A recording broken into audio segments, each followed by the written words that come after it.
తర్వాత ఇంకా గెలిచిన తర్వాత స్టాలిన్ దగ్గరికి వెళ్ళడం కావచ్చు, స్టాలిన్ తనకంటే చాలా వయసులో పెద్దవాడని ఆయన కాళ్ళు మొక్కటం కావచ్చు, అలా అన్ని పార్టీ ఆఫీసుల దగ్గరికి మద్దతు కోసం వెళ్ళడము, ప్రమాణ స్వీకారం తర్వాత కొన్ని పార్టీల దగ్గరికి వెళ్ళడము. మద్దతు ఇచ్చే పార్టీలకేమో ప్రమాణ స్వీకారానికి ముందే వెళ్ళి కలిశాడు. ప్రమాణ స్వీకారం తరువాత ఎవరైతే స్టాలిన్ లాంటి వాళ్ళు ఉన్నారో పెద్దవాళ్ళు అనుకున్న వాళ్ళని వాళ్ళ దగ్గరికి వెళ్ళి ఆశీర్వాదం తీసుకున్నాడు. ఈ మొత్తంలో చూసే వాళ్ళకి ఏం కనిపిస్తుంది అంటే అతను ఒక ధైర్యవంతుడైన యువకుడిలాగా ఉండటమే కాకుండా ఈ యువతను కూడగట్టిందే కాకుండా అవసరమైన సందర్భాల్లో వినయాన్ని ప్రదర్శిస్తాడు. ఒక హంబుల్నెస్ ఉంది. ఇప్పుడు రాజకీయ నాయకుల దగ్గర నుంచి ప్రజలు ఎక్స్పెక్ట్ చేసేది ఇదే, కానీ ఏ రాజకీయ నాయకుడి దగ్గర నుంచి ఈ హంబుల్నెస్ కనిపించదు ప్రజలకి డైరెక్ట్గా. అయితే ఇంకా అదే అతని రహస్యమే, అదే అసలు అతని విజయ రహస్యమే ఆ హంబుల్నెస్. సరే, అది అయిపోయిన తర్వాత ఇంకేం చేశాడు నెక్స్ట్?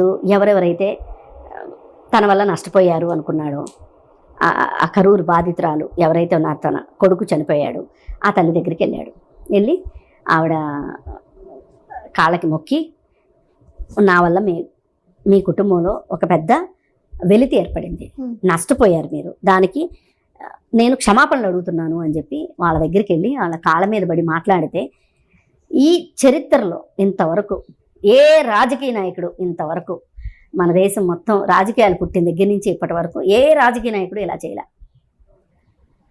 ఎంత గొప్పగా పరిపాలించారు అనుకున్న వాళ్ళైనా, ఎంత మతానికి అత్యంత గౌరవం ఇచ్చేవాళ్ళు అయినప్పటికీ, కులాలకు ప్రాధాన్యత ఇచ్చేవాళ్ళు అయినప్పటికీ, లేదు సమాజానికి ప్రాధాన్యత ఇస్తాము అని పెదాల మీద పప్పల బండి ఇచ్చేవాళ్ళు కానీ ఎవ్వరూ ఈ పని చేయలే ఇంతవరకు. అది కేవలం విజయ్ మాత్రమే చేశాడు. చాలామంది పట్టించుకోరు. అట్లాంటి సెక్షన్స్ని అతను టచ్ చేశాడు. అది అతని విజయ రహస్యం, అది విజయ రహస్యం. అందుకని ఇప్పుడు ఈ మహిళ జీవితంలో ఎప్పుడు కూడా ఏదో నష్టపరిహారం ఇస్తాడనో విజయ్ ఇంకోటో ఏం ఆలోచించదు. నా బాధని పంచుకున్నాడు, నాతో సహానుభూతిని చెందాడు, అర్థం చేసుకున్నాడు నా బాధని, నన్ను క్షమాపణ కోరాడు. ఇప్పుడు ప్రపంచంలోనండి ఏ మతం చెప్తుందో నాకైతే తెలియదు, కానీ అతి ఎక్కువగా క్షమాగుణం గురించి చెప్పేది క్రిస్టియానిటీ మతం. అసలు ప్రతి మనిషికి ఉండాల్సింది అది, క్షమాగుణం అనేది ఉండాలి. ఎంత నేరం చేసిన వాడైనా నీ ఎదురుగా వచ్చి తప్పైపోయింది, నా వల్ల నువ్వు ఇంత నష్టపోయావు, నీ బాధ నా బాధ ఈ రోజు నుంచి అని కానీ వచ్చారనుకోండి మన దగ్గరికి, మనం క్షమించమా? క్షమించేస్తాం. అది విజయ్ దగ్గర ఉన్న విజయ సూత్రం, అతని యొక్క గోల్డెన్ క్వాలిటీ అన్నమాట. అది అతను అలా చేయడం అనేది ఏదైతే ఉందో ఇది చాలా గొప్ప విషయం. బహుశా అతను చిన్నప్పుడు ఎంతో కొంత క్రిస్టియానిటీని పాటించుంటాడు.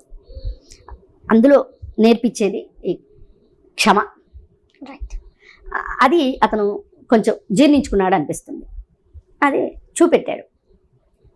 ఆ ఒక్క విషయమనే కాదు, జనరల్గా కూడా ఇప్పుడు మనకి 3 సంతకాలు పెట్టారు ముఖ్యమంత్రి అవగానే. ఒకటి ఉచిత విద్యుత్ గురించి 200 యూనిట్ల లోపు. అది ఎవరు కాలుస్తారండి?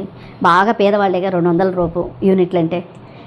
అలాగే మహిళల భద్రత, అది షీ టీమ్స్ తరహాలో నేను వాళ్ళ భద్రతకి పెద్దపీట వేస్తాను అని.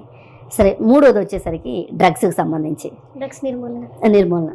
మీరు ఇది చూడండి, ఈ 3 కుటుంబాలకు సంబంధించినవి. ఇప్పుడు ఒక పేద కుటుంబానికి, ఇప్పుడు ఒక ఆడ మనిషో ఒక మనిషో విడిగా వాళ్ళు ఒక్కళ్ళే కరెంటు కాల్చుకోరుగా, కుటుంబం మొత్తం కాల్చుకుంటుంది అని కుటుంబం కోసమే చేసింది మిగులుతుంది. ఇప్పుడు అలాగే మహిళల భద్రత అంటే కుటుంబాలే సంతోషంగా ఉంటాయి, అలాగే డ్రగ్స్ది అంటే కుటుంబాలే సంతోషంగా ఉంటాయి, బాగుంటుంది. ఆ తల్లులు గుండెల మీద చేసుకుని నిద్రపోతారు, ఇలా అన్నమాట. అందుకని అతని నడవడికలోనూ, అతని మాటలోనూ, అతని చూపులోనూ, అతని బాడీ లాంగ్వేజ్లోనూ ఆ వినయం కనిపిస్తుంది. ఇతను ఒక రకంగా రాజకీయాల్లో ఒక కొత్త చరిత్రని సృష్టించాడని చెప్పచ్చు. Right, thank you so much. Thank you.